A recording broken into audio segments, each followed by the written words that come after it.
kejutan ini semuanya serba tiba-tiba. Dan firman Tuhan sudah mengatakan bahwa segala sesuatu akan digoncangkan. Tentang berakhirnya pandemi ini tidak ada seorang pun yang tahu. Kita tidak bisa memaksa Tuhan harus menghentikan sekarang juga.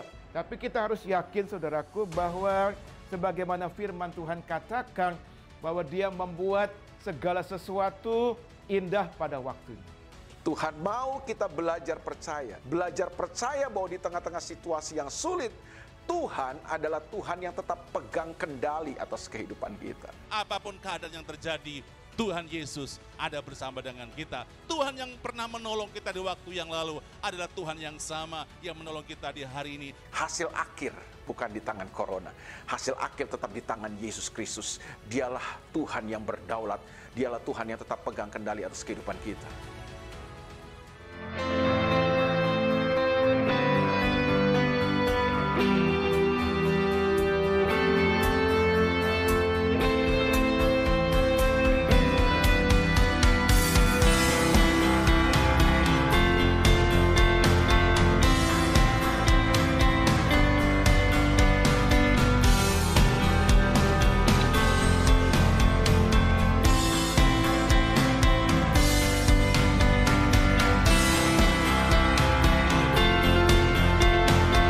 Mari, saya akan lanjutkan di dalam Efesus pasal 4.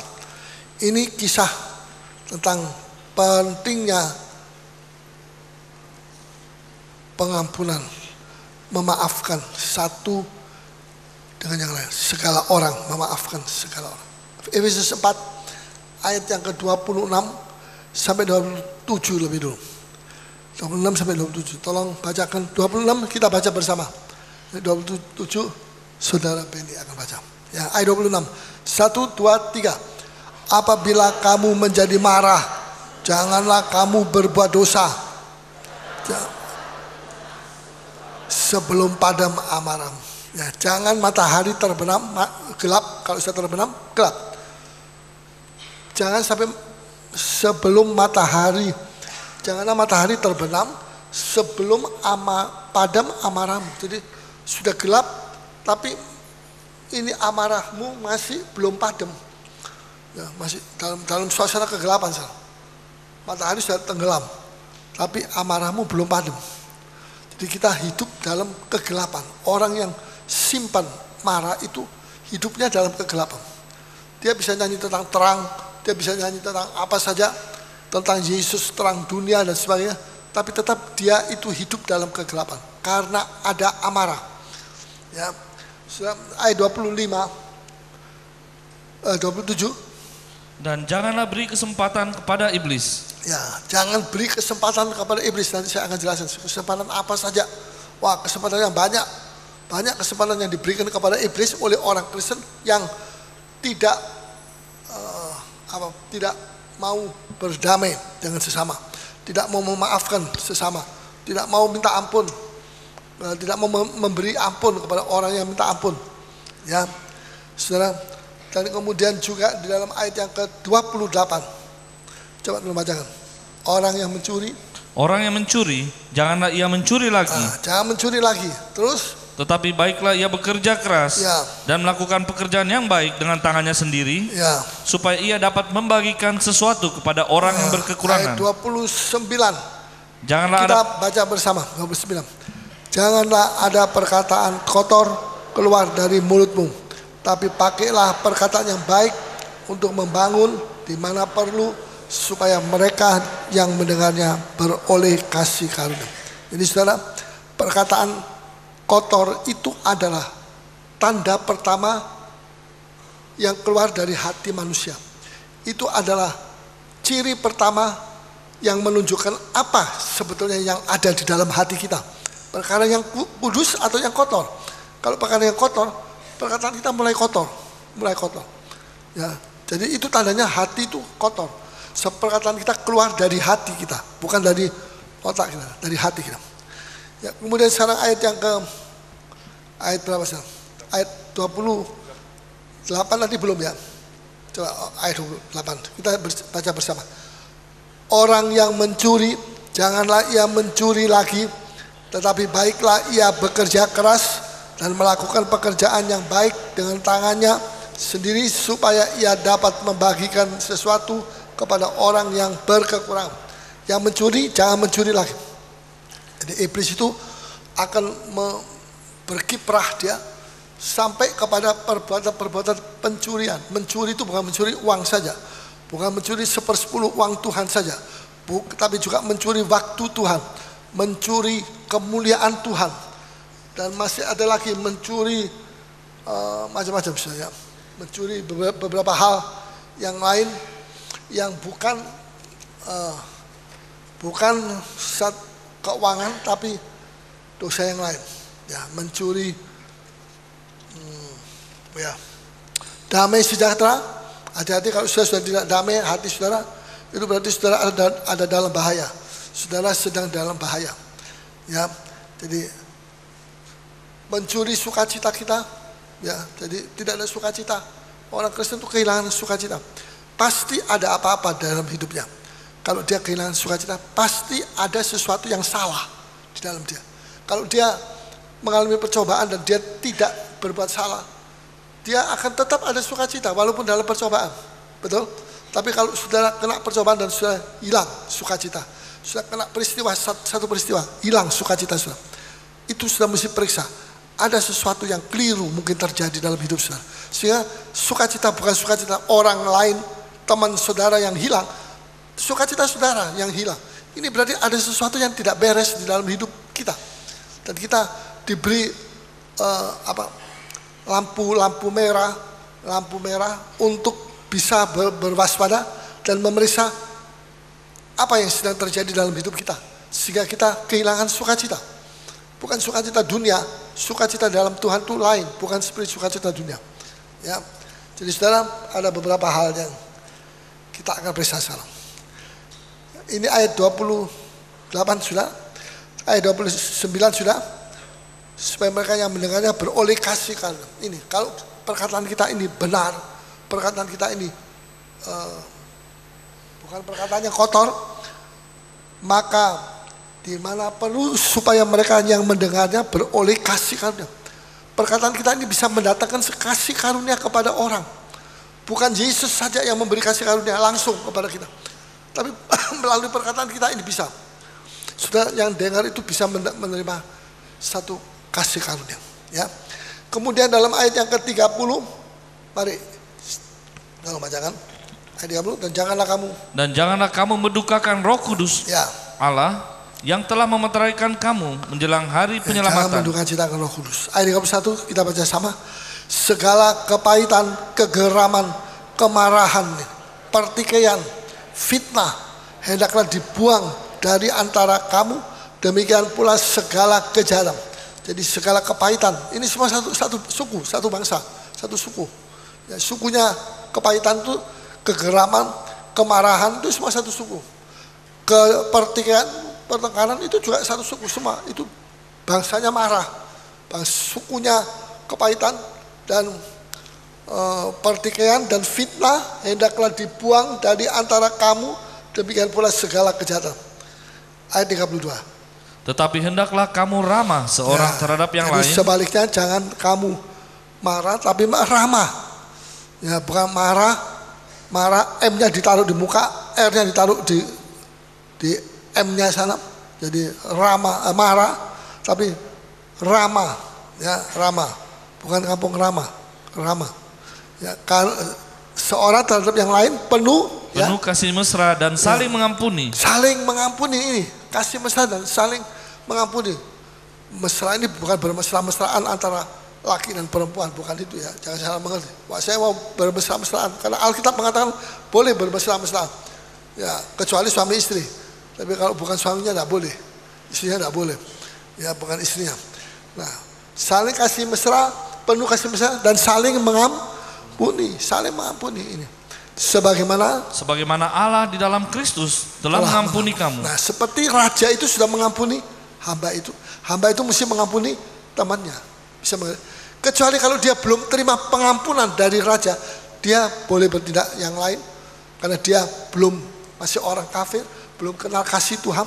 Tapi kalau dia sudah mengenal kasih Tuhan dan sudah menerima kasih Tuhan, bukan cuma mengenal, menerima kasih Tuhan, maka dia dituntut oleh Tuhan untuk memberi kasih karunia, kebaikan, dan memaafkan kepada sesama.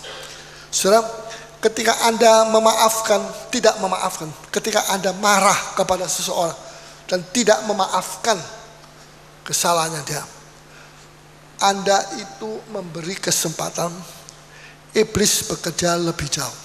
Seperti dikatakan dalam ayat yang ke-26, apabila kamu menjadi marah, janganlah kamu berbuat dosa. Apa itu berbuat dosa? Janganlah matahari terbenam sebelum padam amarah. Jadi matahari terbenam tuh marah kita semesti padam. Kalau kita tidak padamkan marah kita, berhenti marah, stop marah. Kita katakan kepada marah kita, stop. Kalau kita tidak menyetop marah kita, nanti marah itu iblis akan berkiprah selanjutnya, bekerja lebih jauh.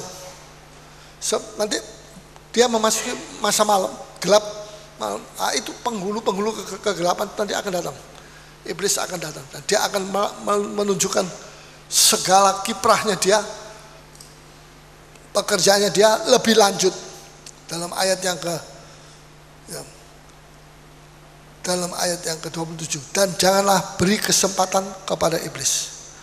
Ini kesempatan yang lebih lanjut, ya. Pada waktu Kain dia marah kepada adiknya karena adiknya itu diterima persembahannya, dia tidak.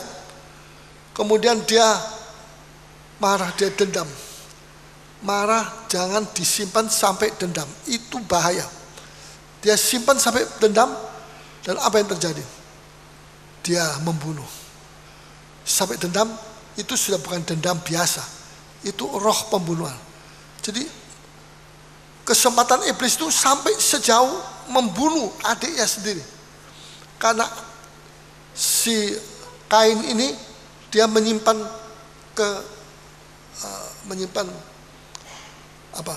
kekerasan, kemarahan kepada adiknya. Ya. Yang selanjutnya kita lihat, bukan saja iblis itu kita beri kesempatan untuk bekerja lebih jauh dengan adanya marah kita yang kita simpan. Tapi yang kedua, Anda mengundang kegelapan. Kalau sampai matahari turun itu gelap, betul? Jadi kita ini memasuki hidup yang gelap. Orang yang ada menyimpan amarah itu hidupnya gelap. Dan kalau kegelapan datang, yang ketiga apa? Poin ketiga apa? Penghulu kegelapannya datang juga. Siapa itu penghulu kegelapan? Si jahat iblis ini. Coba kita baca. Pasal 6 ayat yang ke-12. Pasal 6 Efesus ayat 12. Karena perjuangan kita bukanlah melawan darah dan daging. Bukan melawan darah daging, terus. Tetapi melawan pemerintah-pemerintah. Melawan pemerintah-pemerintah. Melawan penguasa-penguasa di udara. Penghulu-penghulu dunia yang gelap ini. Penghulu dunia yang apa? Yang terang, yang gelap. Betul? Yang gelap ini. Penghulu dunia yang gelap. Terus? Melawan roh-roh jahat di udara. Jadi penghulu, kalau kegelapan datang, penghulu-penghulunya juga sebentar lagi akan ikut datang. Ya atau ya? Ya, sebab dia penghulu kegelapan. Dia bilang, saya berkuasa atas kegelapan. Karena di sini ada kegelapan, saya datang sekarang ke sini. Saya penghulu kegelapan. Saya adalah penghulunya dari kegelapan, kata setan. Dan memang setan betul kalau ngomong begitu. Ya, jadi jangan sampai penghulunya itu datang, wah celaka kita. Ya, persoalannya akan jadi lebih jauh, lebih panjang. Sampai menyeret dia, menyeret hamba ini masuk di dalam penjara, sampai masuk penjara dia, sampai di situ dia mesti bayar semua utangnya sampai tuntas. Ya, yang keempat, dia akan jadi lebih kuat daripada kita. Ingat, kalau di dalam hati saudara ada marah, iblis akan jadi lebih kuat terhadap saudara. Saudara akan lebih lemah karena saudara memberikan sebagian kekuatan saudara kepada iblis. Dengan jalan saudara menyimpan amarah, itu saudara memberi kekuatan kepada iblis. Iblisnya jadi lebih kuat, saudara jadi lebih lemah. Ya. Dan yang kelima, marah itu menetap di dalam dada orang bodoh. Jadi orang bodoh itu tidak gampang membuang marah. Itu orang bodoh. Apa cirinya orang bodoh? Dia itu kalau sudah dendam sama orang sudah sampai mati dia. Sampai mati, saya akan dendam. Itu orang bodoh. Itu dari perkataannya kentara, dia itu orang bodoh sekali. Dan perbuatannya bodoh sekali. Sampai mati dia bodoh terus. Sikap orang itu mencerminkan dia orang bodoh atau dia orang bijak. Betul? Sikap itu penting, sikap.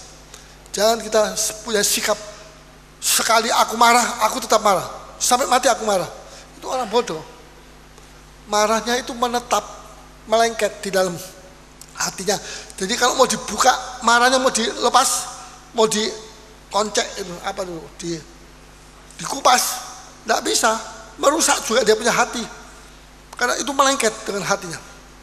Marahnya itu tidak bisa pergi, tidak bisa hilang. Itu orang bodoh. Ya, mengapa kita mau dilukai hati kita dengan marah-marah yang biarkan itu kita serahkan sama Tuhan, biar Tuhan yang menghakimi, jangan kita yang menghakimi. Ya. Dan yang keenam, bukan saja ada Pengkhotbah 7 ayat 9. Ini marah itu menetap dalam dada orang bodoh. Pengkhotbah 7 ayat 9. Tolong bacakan. Ya, saya boleh bawa notes, bawa kertas, tulis dan sebagainya. Ya, tulis atau dalam elektronik. Ya, Pengkhotbah 7 ayat 9. Janganlah lekas-lekas marah dalam hati. Jangan lekas-lekas marah dalam hati. Terus? Karena amarah menetap dalam dada orang bodoh. Karena amarah itu menetap di dalam dadanya orang bijak. Oh enggak, orang bodoh itu. Orang bodoh itu suka marah dan melekat dendam.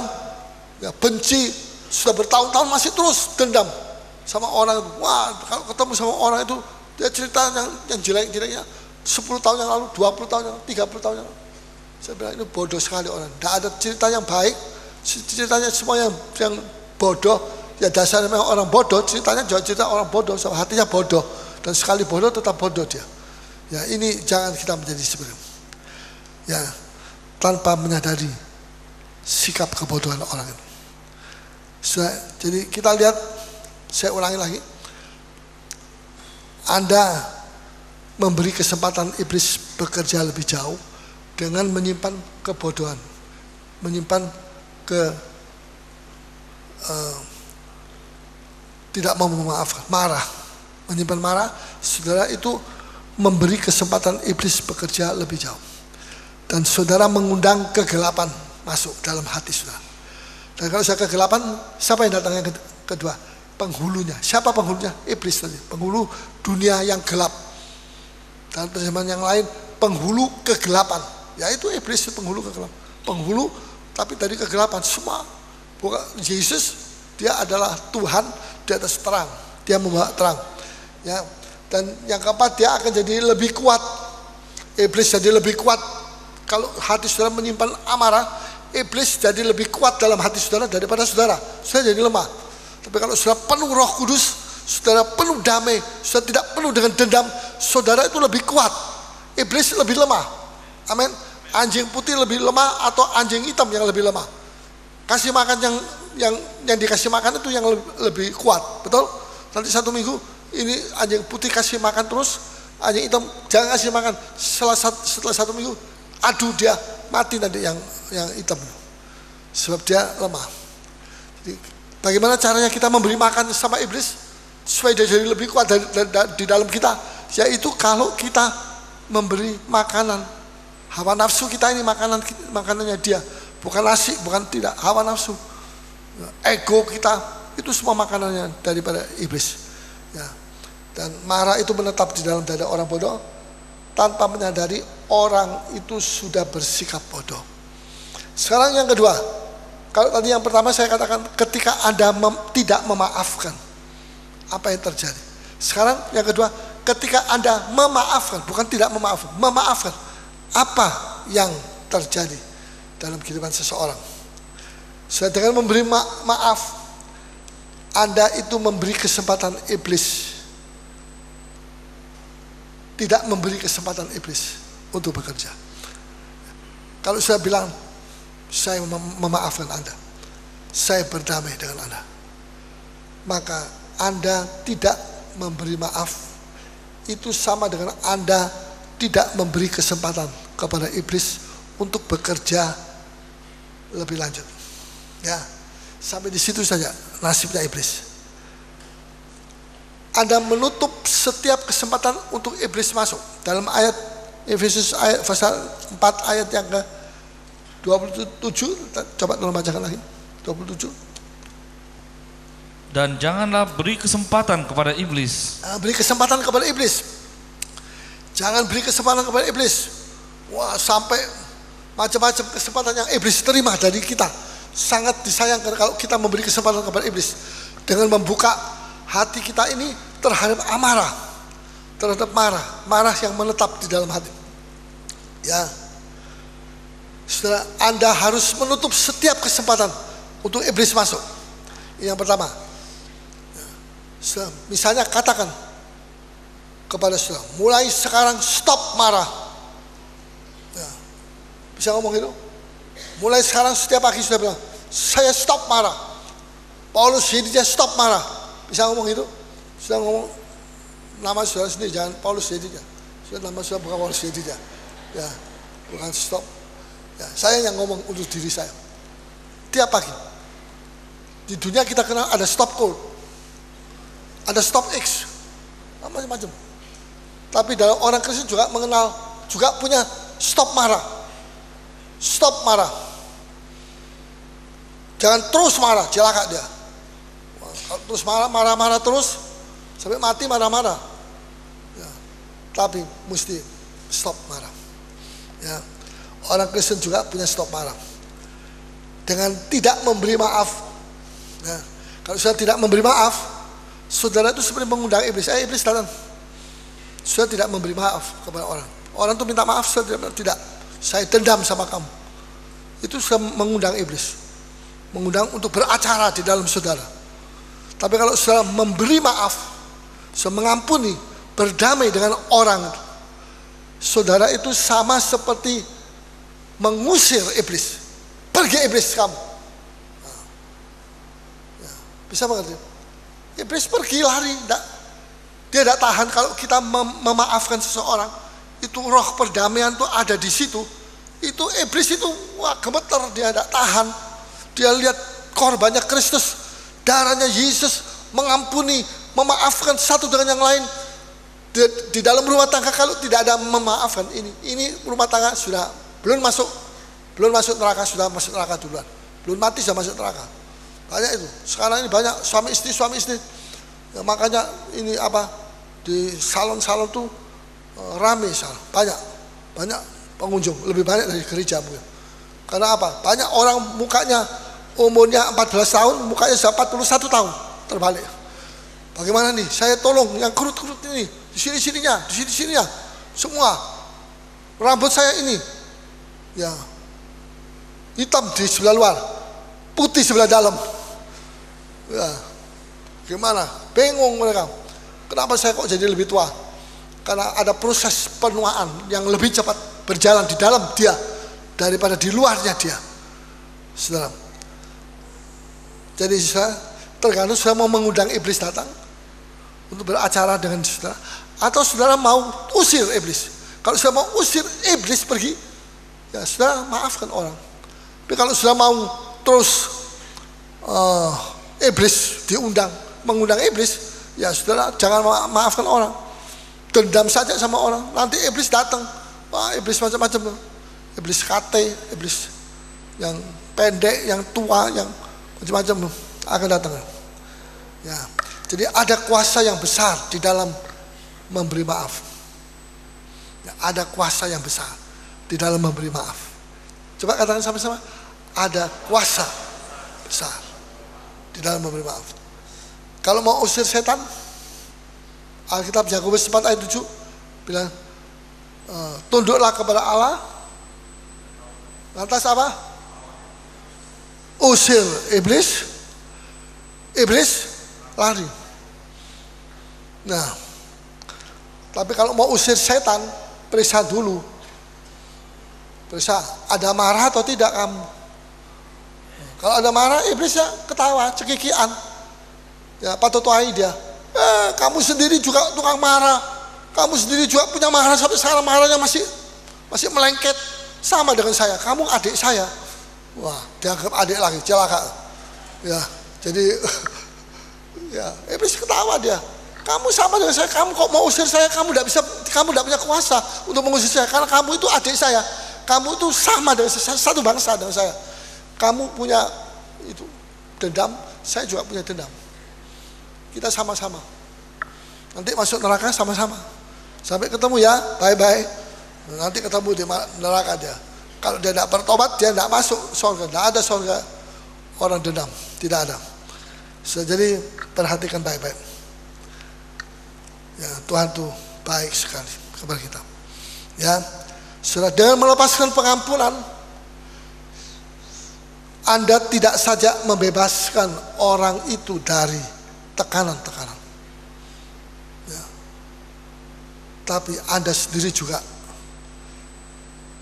membebaskan diri. Anda juga membebaskan diri Anda. Bisa mengerti? Kalau Anda mengampuni seseorang, bukan cuma Anda melepaskan beban, membebaskan orang itu dari tekanan-tekanan, tapi Anda sendiri juga membebaskan diri dari tekanan. Anda juga punya tekanan. Kalau Anda tidak membebaskan, Anda punya dendam sama orang, itu Anda punya tekanan. Kalau Anda membebaskan, itu memaafkan orang itu, Anda bukan cuma membebaskan orang itu dari tekanan, tapi Anda membebaskan diri Anda sendiri juga dari tekanan. Sama-sama, Anda juga untung. Bukan orang itu saja yang untung, Anda juga untung. Tapi kalau Anda tidak membebaskan orang itu, dimaafkan, orang itu masuk dalam bui, dalam penjara. Saudara bagaimana enak-enak di rumah, duduk, goyang-goyang kaki. Saudara juga diambil sama raja, bawa sini, dimarahi. Kamu itu tidak tahu diri, kamu sudah terima belas kasihan dari aku begitu banyak. Sekarang kamu mau tuntut orang yang punya utang sedikit. Kamu sekarang masuk, dia dimasukkan dari tidak bebas dari tekanan, sekarang masuk dalam penjara, tidak bebas lagi, masuk dalam tekanan. Jadi saudara, jangan kita anggap semua itu, kalau kita berbuat sesuatu merugikan orang lain. Tapi seringkali ini kebodohannya orang Kristen. Dia berbuat sesuatu yang merugikan juga dirinya dia, bukan orang lain saja yang dirugikan.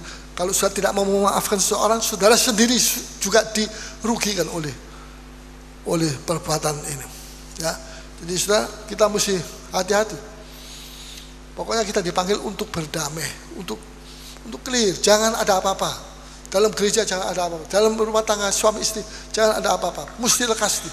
Kalau suami istri terus ada sesuatu yang kurang baik, kurang damainya hilang, lekas itu diperiksa kembali, diperbaiki kembali. Ya. Sebab tidak ada satu perbuatan kita yang tidak dilaporkan kepada raja. Semua perbuatan daripada raja, hamba itu, Matius 18. Semua perbuatan dari hamba itu dilaporkan oleh teman-temannya kepada raja. Semua perbuatan kita ini diterang atau digelap, itu semua akan dilaporkan oleh siapa saja yang bertugas untuk itu, malaikat-malaikat dan sebagainya, kepada Bapa.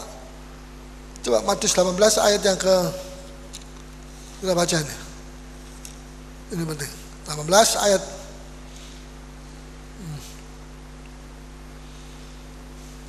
berapa? Ayat 20.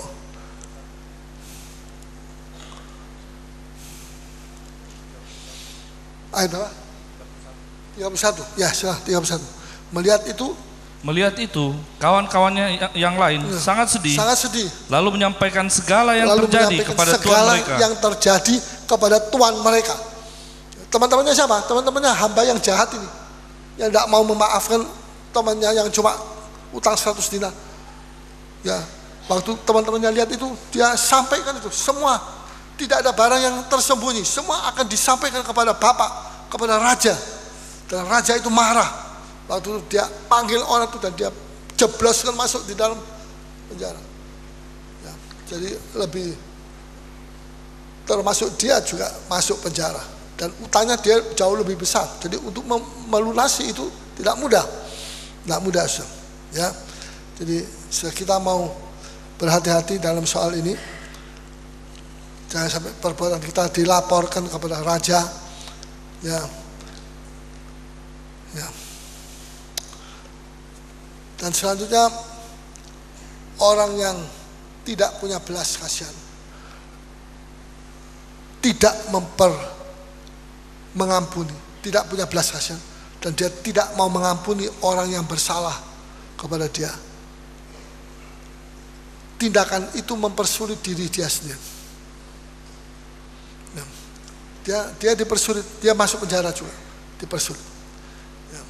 Jadi saudara, saya mau tunjukkan bagaimana kita ini menghadapi stres. Zaman akhir ini orang lebih banyak stres daripada zaman yang dulu. Ya, zaman dulu punya uang 2.000, 1.000 saya sudah senang dia. Sekarang 1.000 untuk apa? 1.000 tidak ada artinya. Ya. Si A dan si B menghadapi masalah yang sama. Masalah yang dihadapi oleh A sama dengan masalah yang dihadapi oleh B. Nah, kemudian bagaimana reaksi daripada A dan B? Masalahnya yang dihadapi sama dua orang ini, tapi reaksinya berbeda. Dan karena reaksinya berbeda, maka yang satu stres, yang satu tidak. Yang si A ini, dia menghadapi masalah itu, dan dia bersungguh-sungguh, mana Tuhan? Tuhan kok tidak ada, Tuhan tidak tolong saya, Tuhan itu tidak setia, Tuhan membiarkan saya dalam keadaan susah, dan sebagainya. Gelisah, duka cita, ngomel, bersungut-sungut, ya, tidak mau berdoa, marah sama Tuhan, ya, sehingga dia jadi stres. Tapi reaksinya B lain. B bilang, saya bersyukur kepada Tuhan, karena walaupun saya mengalami banyak kesulitan, tapi saya masih dipelihara sama Tuhan. Masih ada makanan, masih ada pakaian, masih ada semua. Makanan rohaniku juga dipelihara oleh Tuhan. Dan saya memuji Tuhan, saya penuh damai, sukacita ada di dalam saya. Bebanku jadi ringan, ya Tuhan, Engkau sudah memikul semua bebanku yang berat. Ya. A tadi tidak mengalami perhentian. Dia ngomel terus, capek, kesal, gelisah, hatinya kesal. Ya, kenapa kok jadi orang seperti ini? Ya. Jadi dia tidak mengalami damai. Tapi yang bagian B mengalami, si B ini mengalami perhentian. Perhatikan, kalau saudara sudah mulai tidak mengalami damai sejahtera, itu tandanya bahwa sudah keluar dari perhentian Tuhan. Ingat itu perhentian Tuhan. Hari Minggu saya jelas. Perhentian Tuhan itu kemana saja kita pergi, itu perhentian ikut. Damai sejahtera kita ikut. Ya, kita tidak perhentian kita taruh di rumah, nanti kita pergi sendiri. Nah, perhentian itu di tengah pekerjaan kita juga mengalami perhentian. Ya, saya sedikit istirahat 3 hari cuma, ya terlalu sedikit, tapi juga tidak bisa istirahat. Kalau saya dengar saya datang, waduh banyak orang datang, makan ini makan itu, wah jadi gemuk sedikit saya, ya agak gemuk sedikit. Ya. Tapi saya merasa tidak kalah perhentian saya di sini. Waktu saya menyiapkan firman, saya banyak pekerjaan saya, tugas saya, malam jarang tidur, tapi saya merasa perhentian saya, ada perhentian, saya ada damai. Daripada saya di Surabaya, ya di sana ada damai juga, tapi ya banyak macam-macam undangan-undangan dan sebagainya. Saya bilang, saya ini mau istirahat di hotel, jadi saya ini mau diam, mau berdiam diri sama Tuhan. Tidak mau terlalu banyak ketemu sama orang. Dan saya sudah banyak orang di sini, sudah banyak sekali orang. Ya. Tapi ya bagaimana teman kawan, namanya teman lama lagi, teman lawas. Ya kepingin ketemu, kepingin mau dengar kesaksian, kepingin mau cerita ini cerita itu ya. Ya malah sharing lagi, tanya jawab sama tanya sama saya bagaimana ini kalau saya menghadapi begini, bagaimana kalau saya menghadapi itu.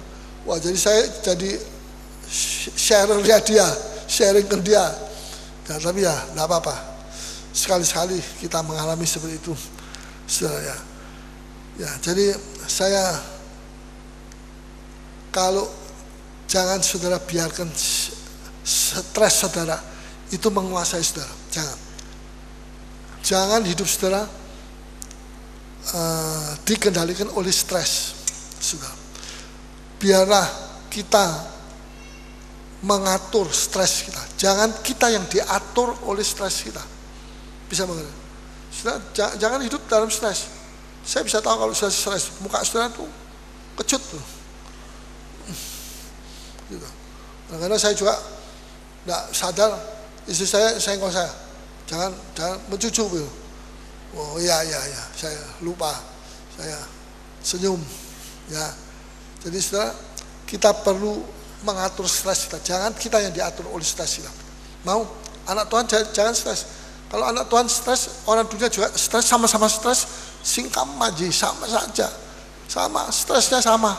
Cuma stresnya tidak kentara kalau orang Kristen, karena pakai topi, pakai apa, pakai ini itu. Tapi kalau orang dunia ya kentara, tidak ada Yesus. Ya ini yang saya mau lanjut. Ya dalam Efesus 4 ini ada orang-orang Kristen yang tidak bisa hidup tanpa marah. Ya. Sehingga tiada hari tanpa marah. Siapa di sini yang tiada hari tanpa marah? Angkat tangan. Tidak berani. Siapa yang tiap hari apa?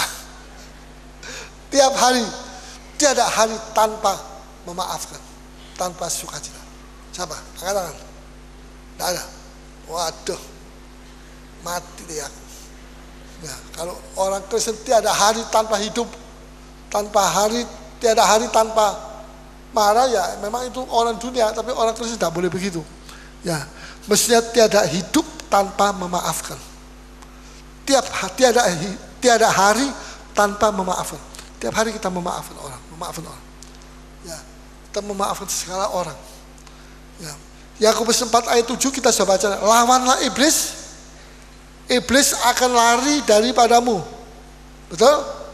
Yakobus pasal 4 ayat 7.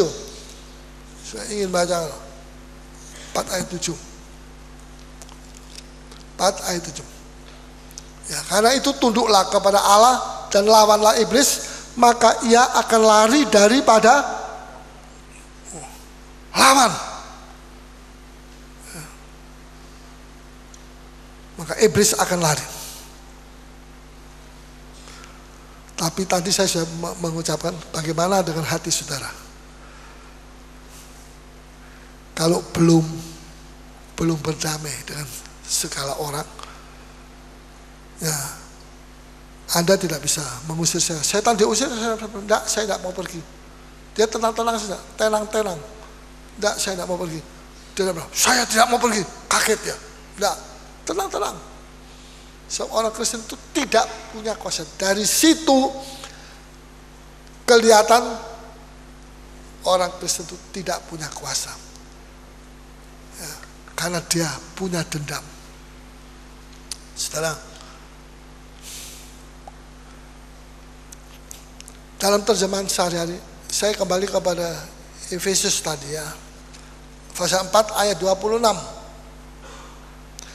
Apabila kamu menjadi marah, janganlah kamu berbuat dosa, janganlah matahari terbenam, ya, sebelum padam amarahmu.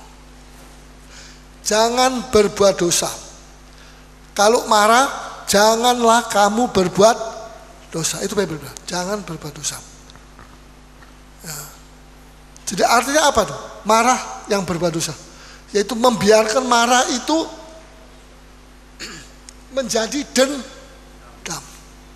Jadi dendam. Dia sudah bukan marah lagi, dendam. Nah, itu sudah dosa. Jangan sampai marah itu jadi dosa.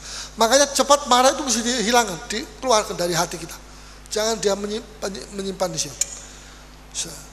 Karena apa? Karena kalau marah itu disimpan terus, marah itu bisa berkembang menjadi kepahitan, 1. Pertikaian, 2. Fitnah, 3. Dendam, 4. Benci, 5. Wah, masih banyak lagi, macam-macam. Ya. Jadi dia tidak mau sendiri tinggal di dalam hati kita. Marah itu sendiri tinggal dalam hati. Tapi dia akan mengundang teman-temannya yang sebangsa dengan dia. Yaitu kepahitan. Itu teman sebangsa dengan marah. Di mana ada marah dalam hati, di situ lama-lama akan ada kepahitan. Dia akan undang itu kepahitan datang. Dia akan undang itu fitnah datang. Dia akan undang itu dendam datang. Dendam, marah dan dendam. Dan dia akan undang kebencian, marah dan benci. Itu kan banyak orang marah, bukan cuma marah, benci dia. Benci, aku benci sekali sama orang itu. Wah, ini kawannya dia memang. Marah itu kawan sama benci. Jadi kalau di mana ada marah, di situ ada kebencian. Pasti pelan, kalem maarzeker, kata orang Belanda. Kalem maarzeker, pelan-pelan, tapi pasti benci itu akan datang di dalam hati kita. Dendam itu akan turut tinggal di dalam bersama dengan itu. Ya. Jadi kita melihat di sini, marah itu seperti pintu gerbang neraka. Marah itu seperti undangan kepada iblis. Jadi kalau sudah marah, sudah itu mengundang iblis. Mari iblis, mari Jo, datang. Mari Jo. Mau apa? Ya saya ada marah. Saya mau anu sama kamu. Kawan sama kamu. Ya. Dan kesempatan diberikan kepada iblis untuk berkiprah. Roh Kudus berduka. Dalam sini dikatakan Roh Suci berduka dalam ayat yang ke-30 Efesus 4. Berduka cita. Ya, memang Roh Suci itu lemah lembut. Dia tidak memaksa orang. Dia tidak kasar, tapi lemah lembut. Akhirnya kalau dia lihat terus dia didesak dengan amarah, dengan segala macam disimpan di dalam hati, dia kepepet. Lama-lama dia bilang, selamat tinggal ya, saya pergi. Dia mengalah, dia meninggalkan orang itu, dan orang itu tidak lagi hidup di dalam roh. Roh Kudus sudah keluar tuh, mau kembali sulit. Ya, bukan mustahil, tapi sulit. Jadi sudah jaga, Roh Kudus itu jaga. Itu Tuhan itu sangat berbeban untuk kita. Mengapa marah itu paling gampang dilakukan oleh orang Kristen? Kenapa? Marah? Loh, belum apa-apa, enggak rasa kok dia terus marah. Sedikit marah. Udah dikasih komando, prit, marah, ayo, marah sekarang. 1, 2, 3, marah. Nah, baru dia marah.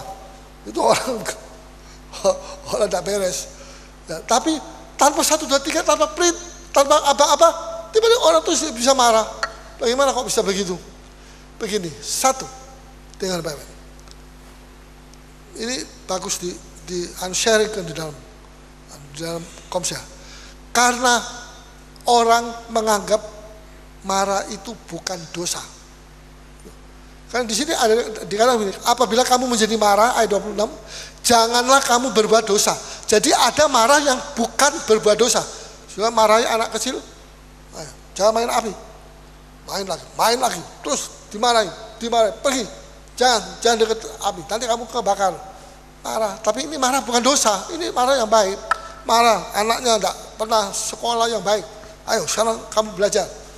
Nah, marah yang baik. Tapi ada marah yang tidak dianggap dosa. Dan marah yang tidak dianggap dosa itu membuat banyak orang jadi marah dan merasa itu bukan sesuatu yang dilarang. Ya, sehingga orang jadi paling gampang marah. Dari antara semua perbuatan yang jelek, yang paling gampang yang dilakukan manusia, marah. Itu satu.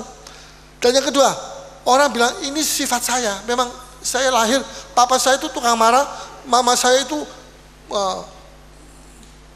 mboknya marah, ya mboknya marah. Ya, semua saudara-saudara saya ini pemarah. Jadi saya otomatis juga kena sifat daripada mereka. Family apa, family ini atau family itu tukang marah. Ya. Yang ketiga, ada orang yang anggap marah itu cuma kebiasaan. Ini kebiasaan saya kok. Saya cuma biasa marah, cuma biasa, kebiasaan saja. Bukan dosa. Ya. Ini budaya bangsa. Ada yang bilang, ini budaya saya memang. Budaya bangsa saya ini masuk tukang marah. Tekanan darahnya panas. Sudah. Ya, jadi kalau dia sudah pegang darahnya dia panas. Ya. Itu semua adalah istilah-istilah iblis untuk membelokkan kita supaya pada waktu kita marah, memang pada waktu pertama kita marah tidak berbuat dosa. Tapi setelah itu kita berbuat dosa, sama saja. Ya, sama saja. Jadi dianggap seperti orang minum kopi pagi hari, minum kopi atau minum teh. Ya, kalau tidak minum kopi tidak enak rasanya. Jadi saya minum kopi. Ya, kalau nggak marah nggak enak rasanya. Jadi saya marah sedikit. Ya, kalau saya marah, kalau ada orang yang dimarahi, semua masih tidur, kucing-kucing dimarahi, tikus-tikus dimarahi. Karena kucing-kucing ini makan apa saja di dalam. Wah, kucingnya ini begini. Saya dulu punya pembantu waktu masih kecil di Surabaya. Saya masih umur berapa? 13. Dia pembantunya itu setengah tua. Kalau jam 5 pagi dia sudah bangun. Dia sapu itu rumah besar di Jalan Gede Kali. 100 kali 50 kalau salah. Itu dia sapu itu sambil ngomel-ngomel. Ada setannya rupanya. Setan ngomel. Tapi ya kita tidak ngerti waktu diam karena asal dia tidak mengganggu saya tidak ganggu dia, ya tidak apa-apa. Wah, ngomel-ngomel dia, tapi kerjaannya bersih semua. Wah, setan bersih, setan kotor, tidak ada setan bersih, bersih. Tapi yang ngomel-ngomel segala macam, ayam itu di macam-macam. Jam 5 pagi dia sudah kerja, jam 6 pagi sudah selesai. Ya, jadi sudah. Kalau nggak marah nggak enak rasanya. Ya, akhirnya jadi langganan marah. Jadi hati-hati ya. Kenapa banyak orang anggap marah itu paling gampang dilakukan oleh orang Kristen? Karena satu, mereka menganggap itu bukan dosa. Dua, ya, sifat. Coba ditulis itu bisa. Dua, sifat itu sifat saya memang, sifat manusia. Ketiga, itu budaya bangsa. Itu bangsa saya memang begitu, semua orangnya keras-keras, darahnya panas semua. Wah, bahaya nih darah panas, meledak. Yang keempat, itu apa? Seperti minum kopi pagi hari. Ya, jadi saya ini, kalau tidak minum kopi nggak enak. Jadi minum kopi. Kalau tidak marah nggak enak. Jadi pagi-pagi mesti marah sedikit, supaya enak sedikit. Ya, enak masuk neraka. Ya. Kemudian akhirnya jadi langganan marah. Ya, jadi jangan kita anggap itu bukan dosa. Itu kita anggap sifat manusia biasa. Kita anggap itu budaya bangsa. Kita anggap itu kebiasaan saja. Kita anggap itu minum kopi seperti minum kopi pagi hari. Ya, jangan. Sekarang tanyakan kepada dirimu. Ya, sudah tanya sama diri. Saya tanya sama diri saya. Hai Paulus, tidakkah kau bisa bicara dengan lembut? Tenang, lebih tenang. Sopan. Ya.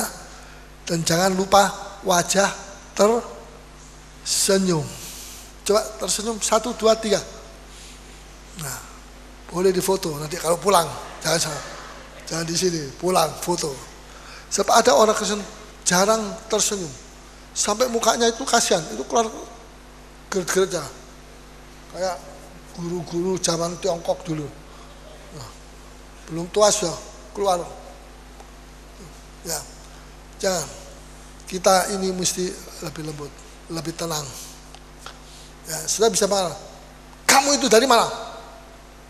Tapi kita juga bisa bilang, kamu dari mana? Ya, mana oleh-olehnya? Tak punya duit, papi, mami. Wah. Ya, kita bisa bilang, sudah malam, kamu pulang. Kita juga bisa bilang, pulang sekarang. Wah, kayak usir setan saja. Ngamuk dia, tidak mau datang lagi. Ya. Jadi kita bisa, ya, kamu mau makan sini. Ya, mumpung kita makan sama. Tapi kita bisa ngomong, sudah makan, sudah papi. Tapi saya masih kenyang, masih lapar. Ya makan lagi. Ya. Jadi,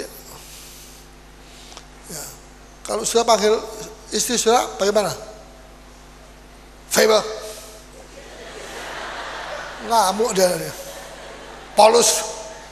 Nah, dia balas. Dia panggil, Schatje. Nah, ini kenal semua, bisa bahasa Belanda semua ini. Saja. Ya. Cantik. Apalagi manis. Jangan kecut. Apa lu bilang apa? Kabur dia. Ya. Tergantung kita mau manggilnya bagaimana. Ya. Cerewet. Kabur nanti dia. Wah, saya kok dipanggil cerewet. Ya. Sudah, jadi memang kita itu perlu belajar. Ya. Satu hal yang kita mesti tahu bahwa marah itu tidak mau tinggal sendiri, kesepian dia. Dia mau tinggal seperti akar pahit yang kemana-mana. Akar pahit itu bukan cuma berakar ke sini, tapi juga ke sini, juga ke sini. Nah, itu marah itu seperti akar pahit menghasilkan satu pertikaian. Ada akar yang ke sini, namanya akar pertikaian. Ada akar fitnah pergi ke situ. Itu yang itu akar fitnah itu. Hati-hati. Ada marah nanti fitnah. Ada akar dendam. Yang ke sini ini akarnya ini dendam ini. Ya. Dan yang sini akar benci. Jadi tidak pernah dia mau kembali kepada tidak mau dia hidup sendiri. Dia selalu dia pakai teman-teman yang lain. Ya, sudah, jadi kita mesti mengerti, kita jangan mulai hari ini kita jangan terus dendam dan kita jangan terus ada akar kebencian. Setelah di sini orang yang tidak berdamai, tidak memberi maaf kepada sesama, memberi kesempatan kepada iblis untuk mempengaruhi dia untuk mencuri apa yang bukan miliknya. Jadi orang yang tidak mau berdamai, tidak mau memaafkan, itu memberi kesempatan kepada iblis untuk mempengaruhi manusia. Untuk apa? Kita dipengaruhi untuk kita mencuri apa yang bukan milik kita. Apa yang kita curi? Di sini tadi sudah dikatakan Efesus 4 ayat yang ke mencuri. Ayat yang ke 28. Orang yang mencuri janganlah ia mencuri lagi. Ayat 28.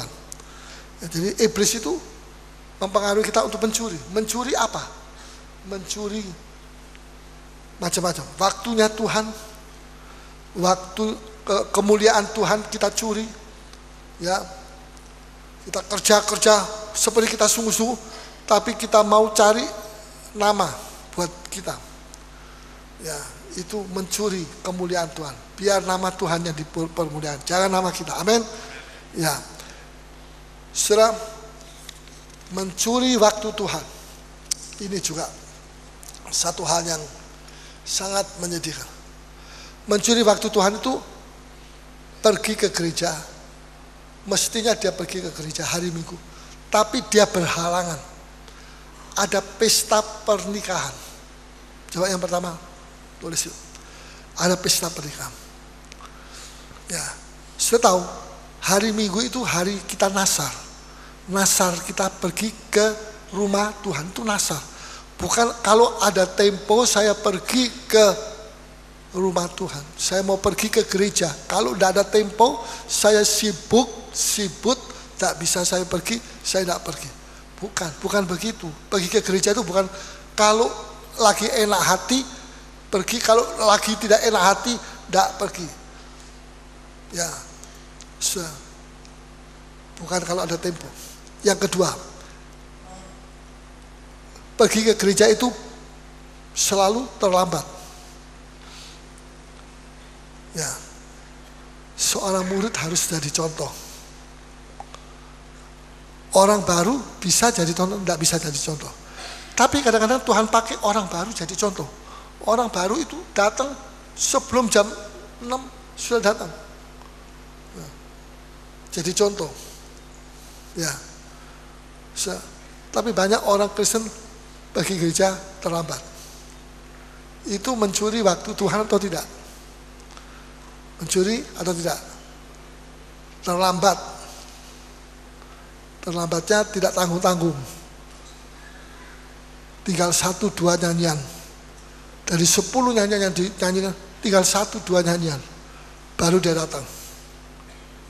Maafkan kalau ada saudara yang saya tidak bermaksud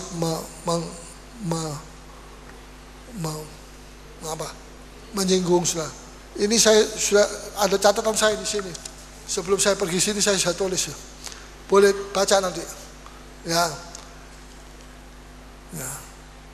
Saudara, jadi jangan kita mencuri waktu Tuhan.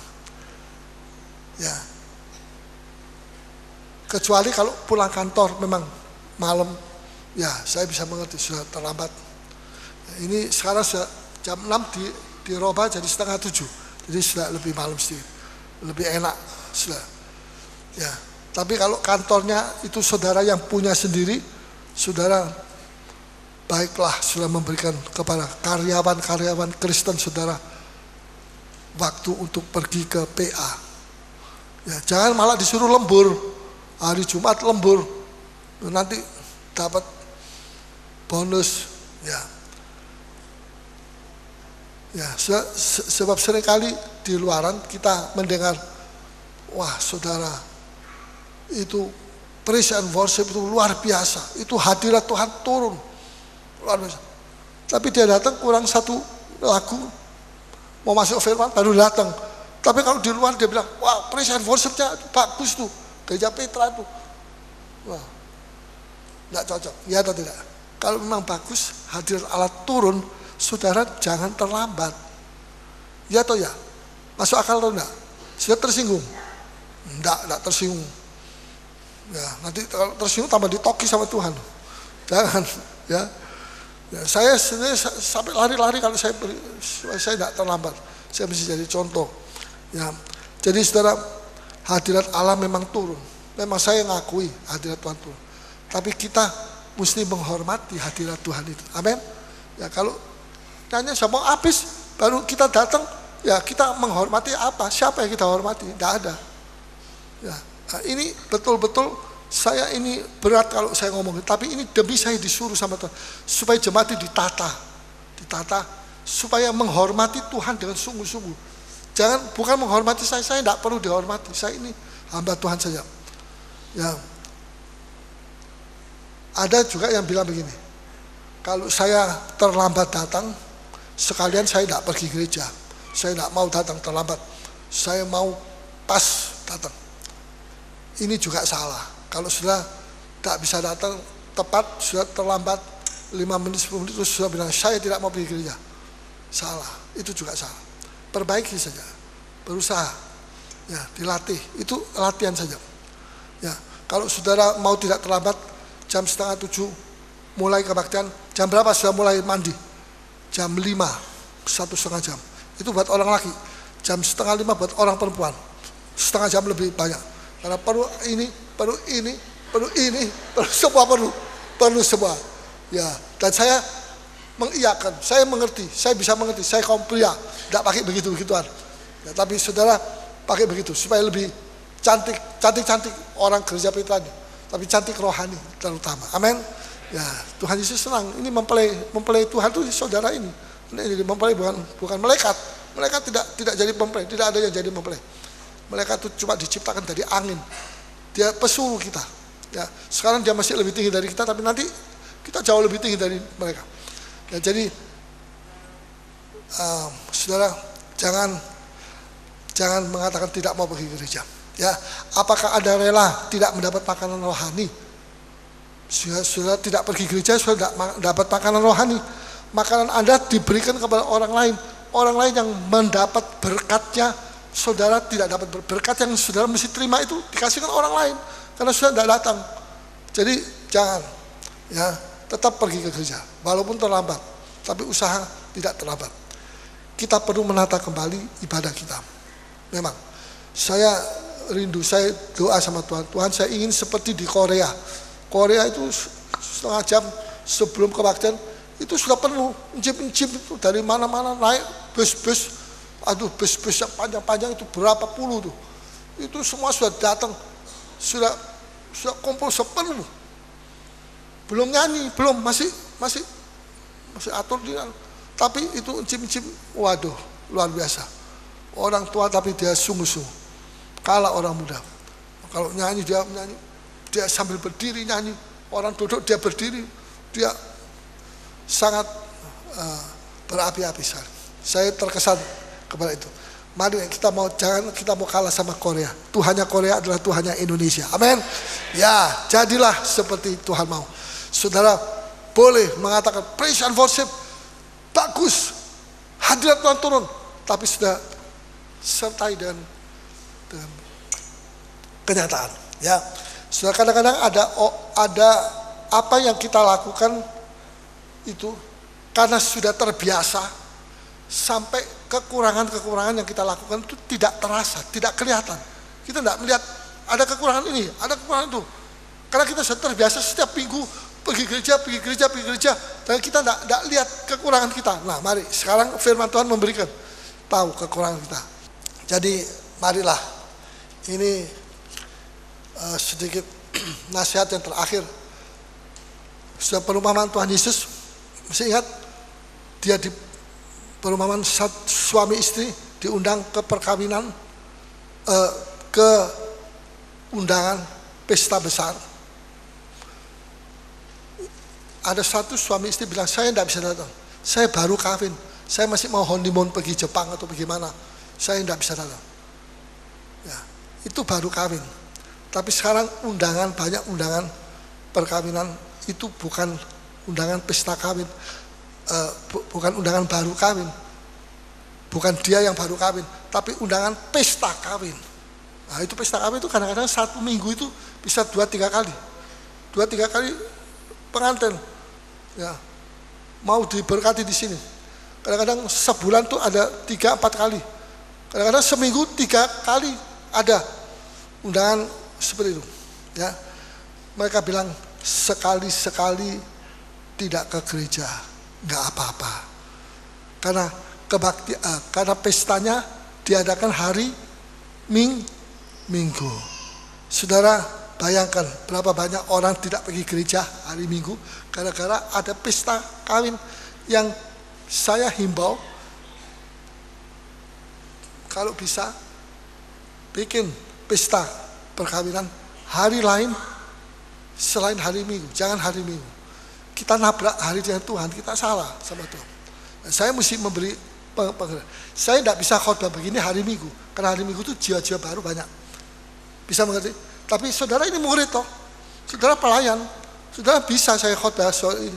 Saudara memberi, kalau ada teman-teman anggota jemaat yang baru, anak saya mau menikah, saya mau hari Minggu, saudara bisa memberikan penjelasan. Sebaiknya jangan hari Minggu, sebaiknya hari lain, supaya berapa banyak orang nanti, ya ada 10, kadang-kadang ada 50 yang tidak bisa pergi ke gereja karena ada pesta. Kadang-kadang 100 lebih orang tidak datang karena pergi pesta. Ya, apalagi kalau yang kawin itu familinya sendiri, waduh, dia sendiri kayak yang punya pesta. Ya, jadi banyak orang dirugikan Karena itu, betapa sedihnya hati Tuhan kalau orang tidak makan firman Tuhan pada hari itu. Ya, berkatnya diberikan kepada orang lain. Sedangkan setiap firman yang disampaikan hari Minggu itu firman yang spesial. Buktinya banyak orang mengatakan, ya saya persis kena sama saya. Saya tidak kenal saudara-saudara, banyak yang lebih banyak yang belum saya kenal daripada yang saya kenal. Saudara-saudara ini dari mana? Coba tahu mukanya saja. Tapi kalau firman Tuhan mengenai saudara, itu berarti spesial. Itu makanan spesial. Amin. Itu seperti kalau sudah makan di restoran, nasi goreng spesial. Nah itu. Ya. Saudara, Tuhan kasih spesial sama saudara. Amin. Apa sudah mau buang-buang begitu aja? Ini nasi goreng spesial. Enggak, saya tidak mau. Saya tidak perlu spesial. Jangan. Tuhan sedih. Tapi Tuhan suka kalau saudara makan firman Tuhan. Makan. Dan Tuhan memberkati saudara. Amin.